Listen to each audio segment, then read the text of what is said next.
This is Chris. I want to talk to you today a little bit about setting up printers and one little trick I've learned that might save you some headache on down the road. Generally speaking, setting up, and I'm really talking about wireless printers because wired printers are pretty much foolproof. And there's really no other things that you need to think about while you're setting those up because generally speaking, a wired printer is just used on one computer and is not generally moved from computer to computer, and that's the only computer that you can use to print on that printer, so cuts down on the variables quite a bit. But in regards to a wireless printer, usually setting up a wireless printer is pretty easy. You get the printer and a couple things. Maybe one of three things is going to happen. You're going to plug it in and Windows is going to find it and install it all by itself by searching Windows Update. If that doesn't work, then I've seen some printers lately have started giving web addresses to the setup software, so you just type it in your browser and it takes care of everything for you. And the third way, of course, is most printers still come with some kind of installation disk, and so you put that into your DVD-ROM drive and you follow the directions, and by the time you're done, it's done, everything's ready to rock and roll. Usually the only even somewhat difficult part of setting up a wireless printer is to get it connected to your wireless router so that the printer can communicate through all the devices that you want to print from through the router. So if you're not hooked up to the router, your wireless printer is not going to work. That's just kind of the way it is. So generally speaking, what the installation software will do, it will automate that as much as possible, but at some point it's generally going to ask you to press the WPS button. After you turn the printer on, press the WPS button on your router, and then that is going to take care of getting your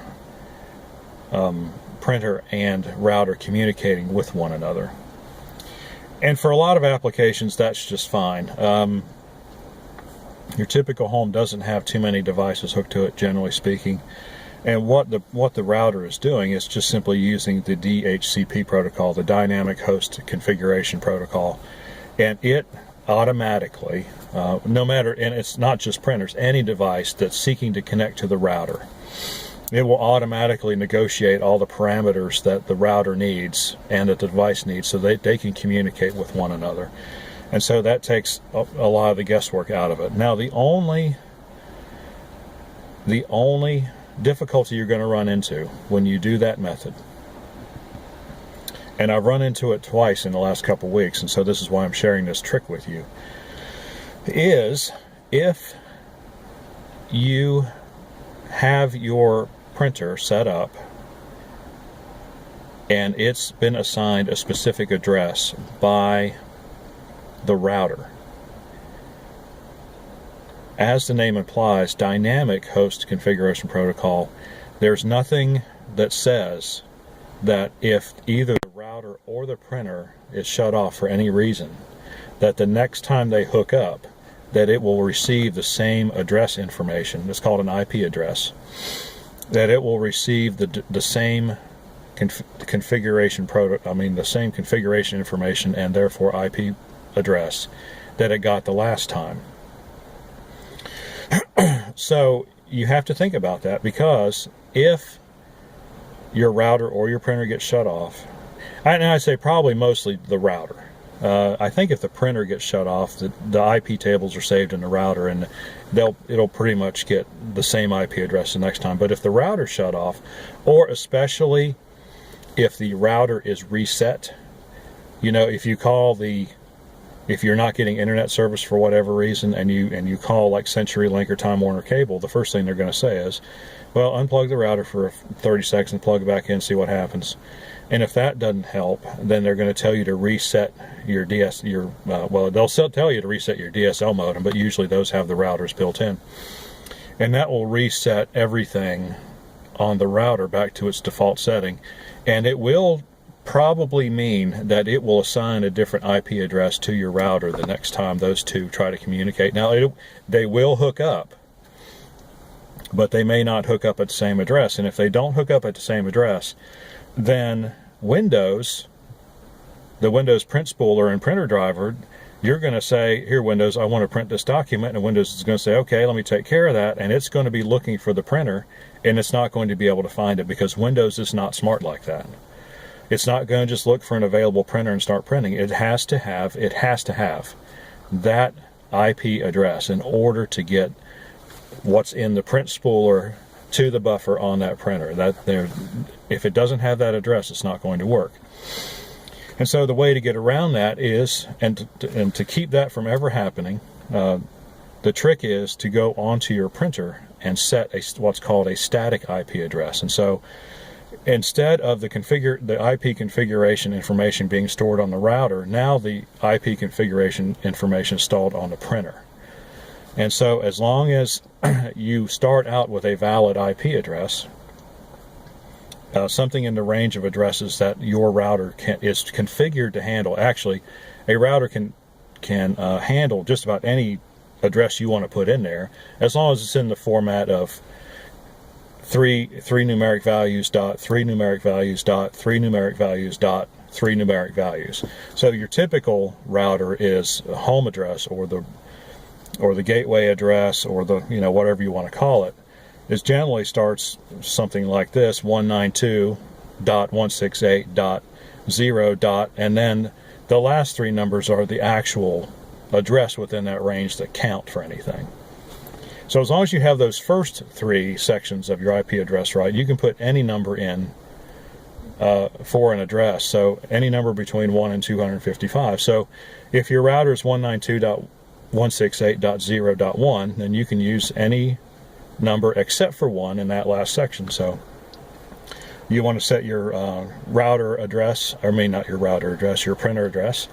You just choose one other number. So it could be 192.168.0.100 or 102 or 50 or 254, whatever, as long as it's between 1 and 255 and not including 1, because that's where your router is.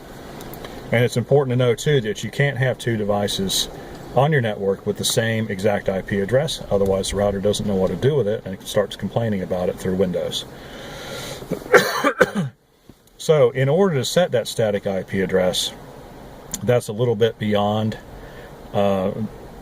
it's a little bit beyond what I can really explain, and plus all printers tend to be different and they use different ways to set up standard the static IP addresses.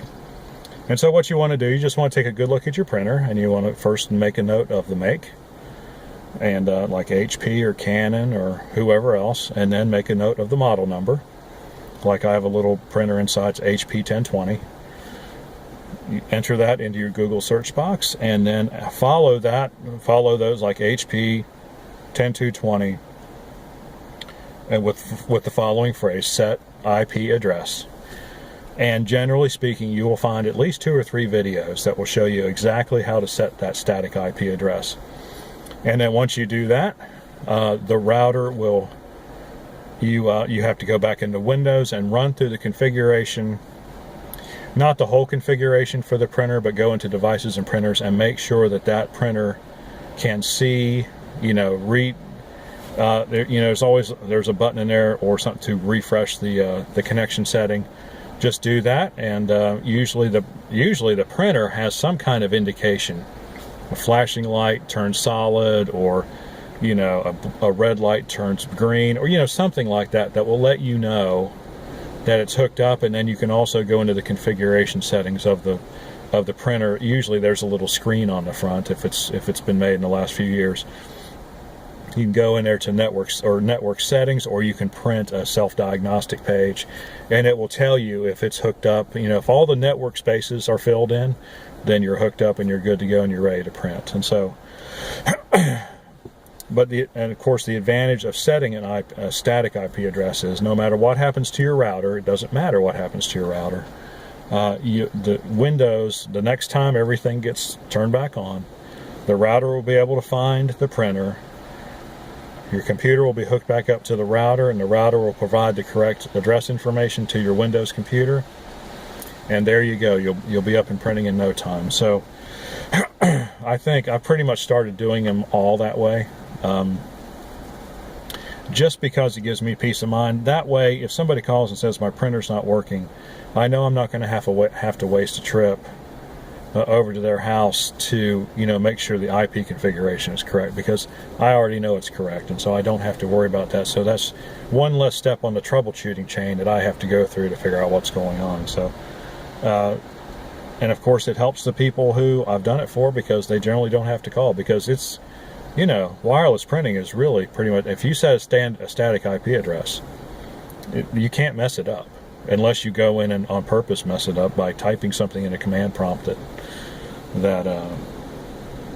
doesn't make any sense, and somehow those settings get accepted. So anyway, like I said, Google is your friend. If you want to set a static IP address, then Google the make and model number of your printer, follow that by the phrase set static IP address. If you still feel that's a little bit above your head and you would like to take advantage of having a static IP address, then of course you can always give me a call, 919-518-6649 at Lee Acris Computers. Be happy to stop by. I mean, if that's all you need, it's $25. So, not much money for some peace of mind, right? Anyway, hope you enjoyed the video. Please like and subscribe if you do or did. And we will see you. Leave questions or comments in the question comment section below. Thanks a lot for watching. See you on the next one.